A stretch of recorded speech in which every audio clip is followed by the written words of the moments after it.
Geronimo. He, born in 1829 in present-day Arizona, was a leader and spiritual figure of the Chiricahua Apache. After Mexican soldiers killed his family in 1851, he dedicated his life to resisting Mexican and later U.S. forces. For nearly 30 years, he led small groups of warriors across the Southwest, using guerrilla tactics and his deep knowledge of the land to avoid capture, becoming a legendary figure. In 1886, he surrendered to General Nelson A. Miles, ending Apache armed resistance. He died in 1909 as a prisoner of war, remembered as a symbol of Native resistance and resilience.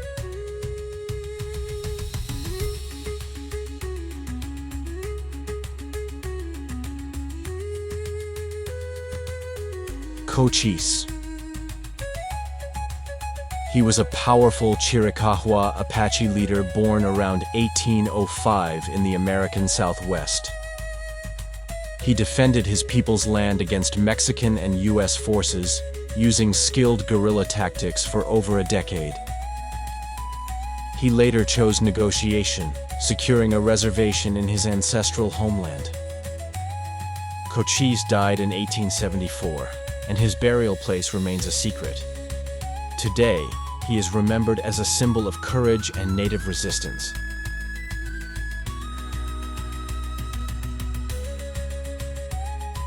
Red Cloud.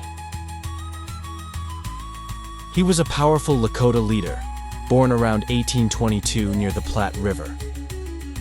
He led Red Cloud's War, 1866 to 1868, against U.S. forts along the Bozeman Trail, forcing the United States to sign the Treaty of Fort Laramie in 1868 and abandon the forts. Later, he chose diplomacy and traveled to Washington to defend the rights of his people.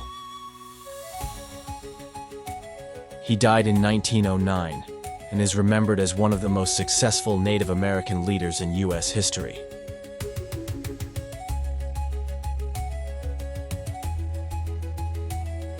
Crazy Horse.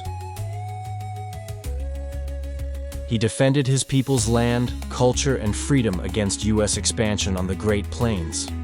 In the 1870s, he became a respected Lakota leader and helped defeat George Armstrong Custer at the Battle of the Little Bighorn in 1876. Despite this victory, U.S. pressure and the loss of the buffalo forced many tribes to surrender. Crazy Horse never signed treaties or allowed photographs. In 1877, he was killed at Fort Robinson, and today he remains a symbol of courage and resistance.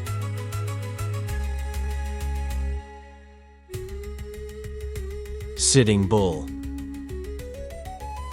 He was a Lakota spiritual leader and chief, born around 1831 in present-day South Dakota.